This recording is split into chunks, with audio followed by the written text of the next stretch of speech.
Hey everyone, welcome back to my channel. I hope you're all doing well.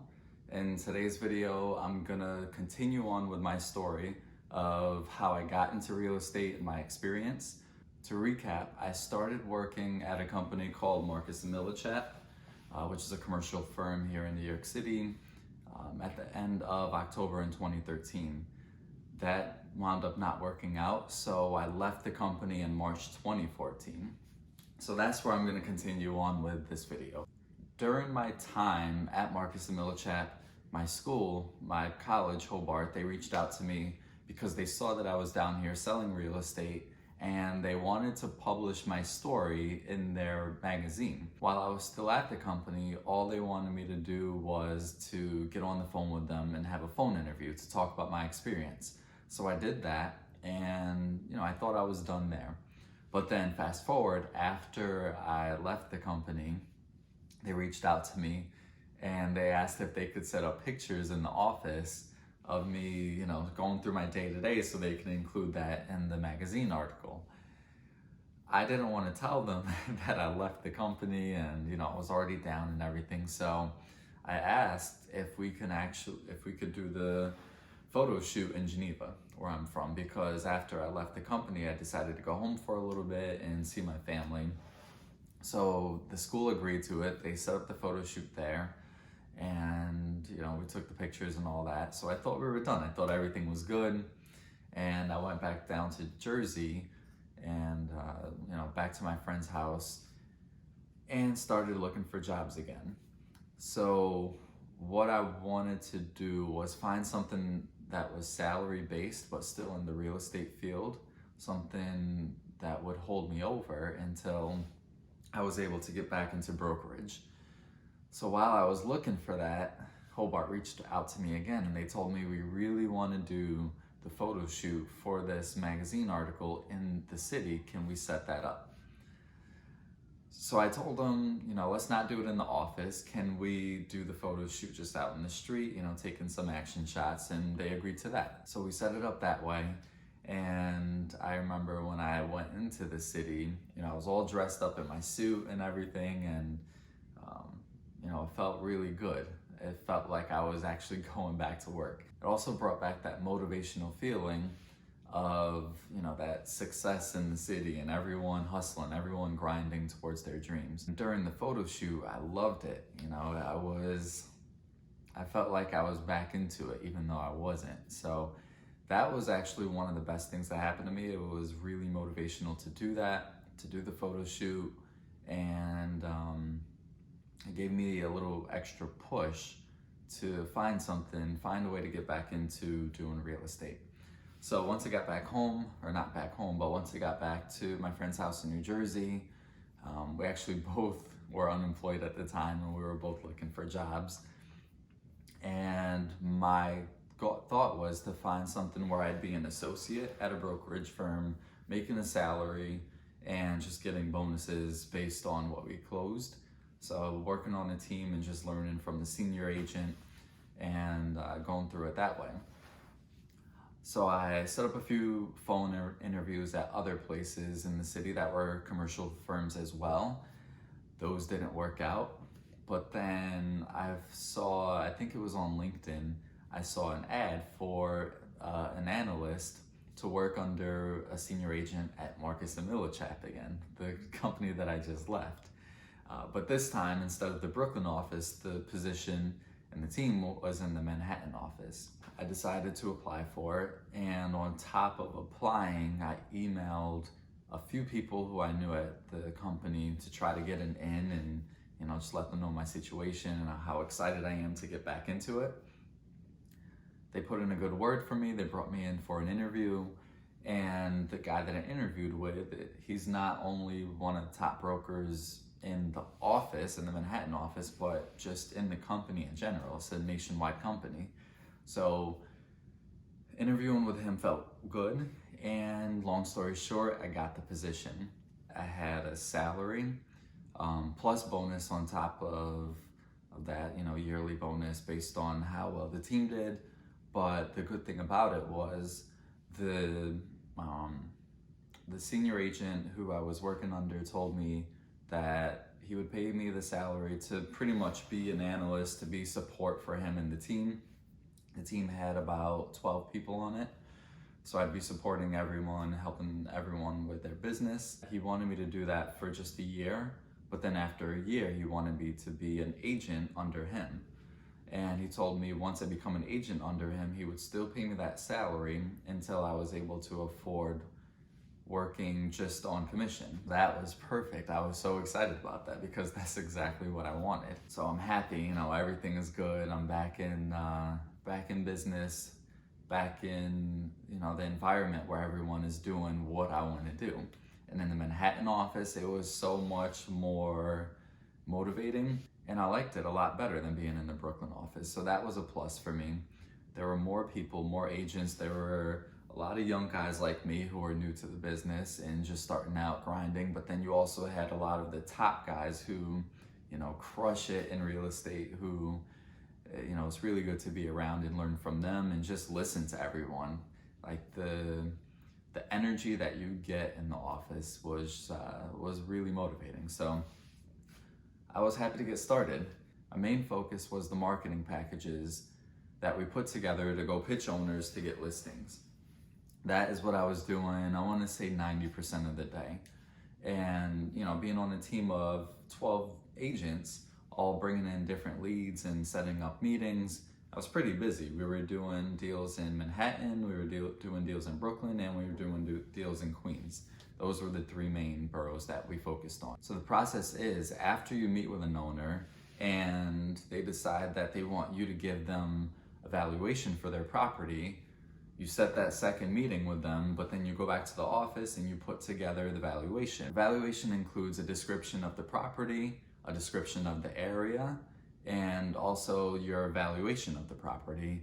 And then at the end, usually give some supporting comps for it. I turned those out, you know, every day. Every time someone had a meeting, I would put those together. Now, when they actually got the listing, I would turn that valuation into an actual marketing package that you would send out to an investor to give them information about the property, the income and expenses on the property, all the financials, and information about the neighborhood, everything that they need to know to figure out whether or not this is a good investment and if they want to give it an offer on it. After about a month of working on the team and, you know, putting these marketing packages together and saving up money, I decided it was time to get an apartment. I started looking for an apartment in Brooklyn, but then someone told me I should look at Jersey City. And in my mind, I was like, I don't want to go to New Jersey. You know, I came to New York City to be in New York City. But they were like, no, trust me, go to Jersey City. Jersey City is so nice. Your commute is actually going to be better in most places in Jersey City. And, you know, I really think you'd like it. So it's like, okay, fine, I'll go look in Jersey City. And I remember when I got on it's the PATH train that comes into Jersey City, which is just like the subway, is connected to the subway. And it was actually cleaner than the subway. And I was excited to go see just the neighborhood, and I was gonna go see an apartment as well. And the apartment was actually, you know, it was affordable. I was thinking I was gonna have to spend a couple $1,000s for my first apartment, so I was nervous about that. But I actually found an apartment. This one was only $1,000 a month. It was gut renovated. The building was older, but the apartment itself was gut renovated on the second floor of the building. There were about 30 apartments in the building altogether. So when I went to it and I walked in with the super, it was completely gutted. Like, none of the finishes were there. I couldn't see what the apartment was actually gonna look like. There were no appliances in the kitchen, no cabinets, like everything was gone. But he had a model apartment across the hallway of a bigger place. You know, I think it was a 3-bedroom, but he told me it would have all the same finishes. So we went there, I looked at that, and it was nice. So I decided, okay, I'll take it. If that apartment is gonna look like this apartment, I want it. Especially if it's only $1,000. It was like a 12-minute walk to the train. And then once I got on the train, it was only a 20-minute commute into the city. A little less than 20 minutes actually.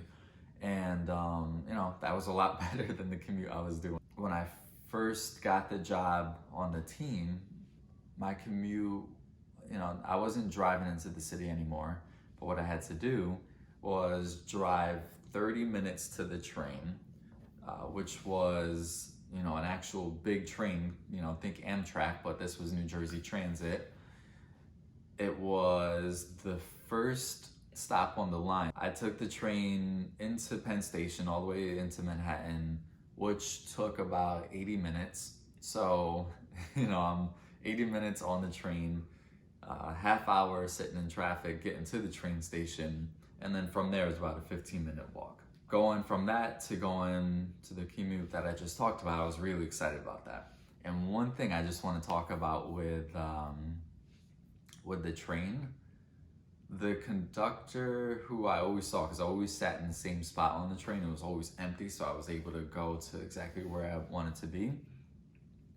He was really cool, and I'm not sure if he did this on purpose or if he just had no idea, but when you take New Jersey Transit, you can either pay, you know, for a single ride or for a round trip, or you can get a monthly pass, which if you get a monthly pass and you take the train every day, it actually saves you money.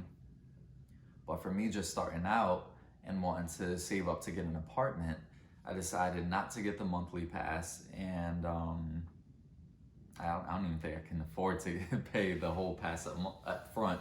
I think the amount was around $500, maybe a little more. And then for the single ride, round trip was $32, I want to say. So $16 one way.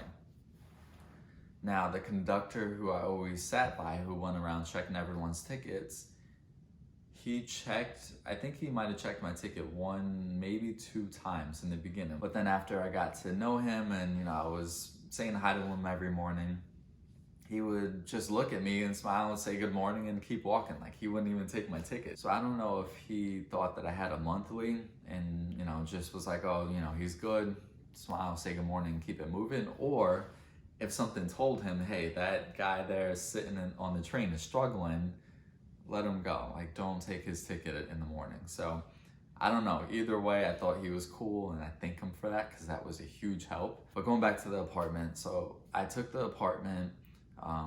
You know, it was great for me. It was gut renovated, nice, easy commute. It was cheap, you know, for the area, only $1,000 a month. And yeah, so I paid security deposit, which was 1.5 months rent. Then I paid the first month of rent, and I think that was it. But you know, after working for a while, I only saved up so much money, and this was, I think it might have been a month in. So that was pretty much all the money that I had. I spent it on just this apartment. The other issue was I had my car, and parking in the area isn't so easy. They don't have a parking garage. There was a parking lot across the street, but that was a municipal lot where you had to put your name on a list, and that list was like backed up years. So there was no way I was gonna get a spot in that lot. There was no way I was gonna get a spot on the street all the time, especially with the alternate side parking. But what was good, the super, he ran another building, and in that building there was a driveway, and the driveway was gated, you know, it was locked up. And the super let me park there when I first got there because he felt bad. He saw that, you know, I really couldn't afford to go pay, you know, $200 a month extra to go park my car. And he let me park there.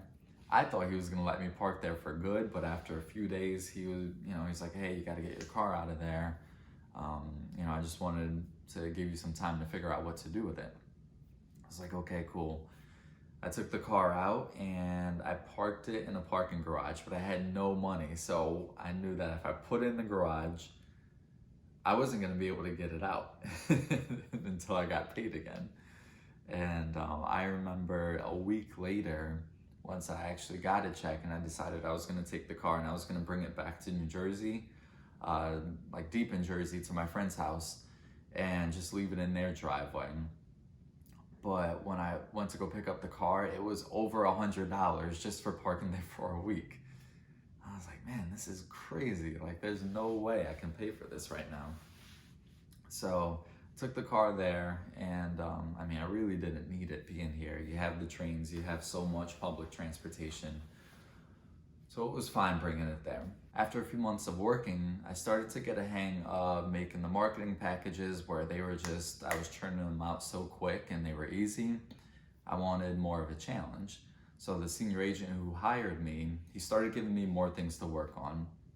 And you know, that included things like taking pictures of the buildings that we were valuing, to also going on the walkthroughs. You know, when they set up tours for investors to go look at a building, I started doing a lot of those. That was good because we had a team in Manhattan, we had a team in Brooklyn, and we had a team in Queens. And each team, you know, each person on the team, they did different neighborhoods.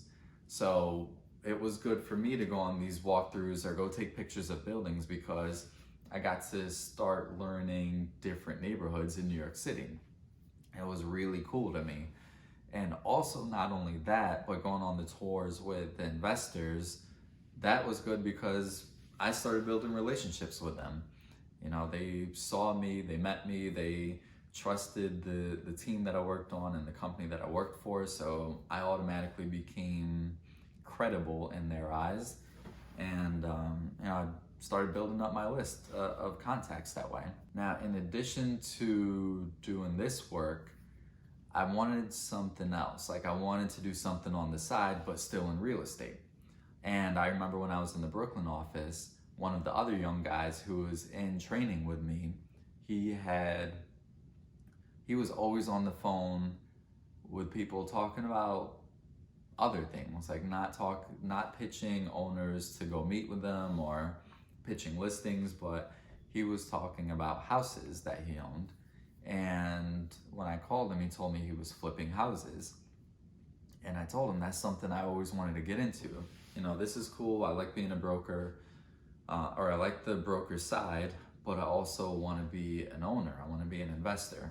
So he decided, you know, to partner up with me and show me what he knew. We learned some things together, and to start working as a team, as a, you know, a partnership to start sourcing deals. And the way we did that was first through research, looking up different areas, trying to figure out where we wanted to reach out to owners to see, you know, if they would be open to offers. The second thing was to actually reach out to those owners. So we did that through cold calls, and we also did handwritten notes to them just saying, we were in the area, we saw your house, we'd like to submit an all cash offer. Please let me know if you're interested, and we put our contact info on there, our number. And we actually got a lot of people reach out that way. After a while, we decided that we wanted to go bigger. Like, we didn't just want to buy an apartment building that had 2 or 3 units, but we wanted to buy a whole, you know, multifamily complex or multifamily building with a bunch of units.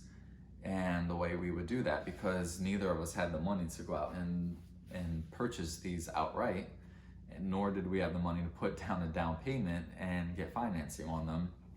So the way that we would do it was we would raise the money, we would syndicate the deals. So we would source a deal. Say we found, actually I'll give you a real example. We wrote letters to a bunch of building owners in Columbus, Ohio. Columbus was a cheap market that we could get into, you know, a lot cheaper than New York City. And a lot of investors did really well there. So we decided to write notes to, I think, about 600 owners there. On one of the buildings, it was a 48-unit apartment complex. The property manager of it reached out to my partner, John, and gave him information about the property and just let him know there's 2 owners on this. One owner lives in Hawaii and the other owner lives somewhere else out of the country. They don't pay much attention to it. They don't give the property managers enough money to run the properties right. And that was a perfect deal for us. They said that they would reach out to the owners on our behalf and they would submit our offer to them. So long story short, that happened. We had an accepted offer on the apartment building. Now it was time to raise money.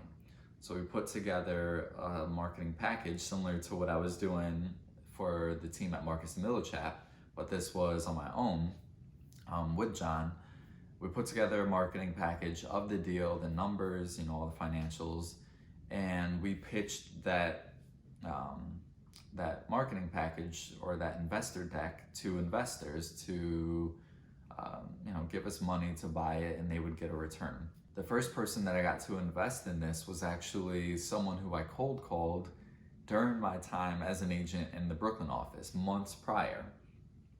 I called him back about this because when we met, when I was still an agent in Brooklyn, he told me that he was interested in doing something like this. He didn't want to just buy buildings on his own, but he was also open to investing in other people's deals. When we went to go meet with him to talk to him about this, he loved the deal. He loved the energy that John and I had, and he decided that he would invest $100,000 into the deal. So that was the first investor that I got into it, and I was so excited. So we got a few other investors to also go in on it, and that was our down payment, and then the rest we got financing on, and that's how we bought our 48-unit apartment complex in Columbus. That was the business that we were trying to do, or that I was trying to do on the side of also working at Marcus & Millichap. After getting that done, I really liked it, and I wasn't so sure that I wanted to continue the path of brokerage, of being a broker selling buildings in New York City. So after thinking about all of that, I decided that I wanted to leave the team at Marcus & Millichap, and I wanted to get into property management to see how these buildings are actually run. So in July of 2015, that's what I did. I parted ways with the senior agent that I was working with. Even though he wanted me to stay on the team, I was doing really well with him. I was progressing, I was learning a lot, and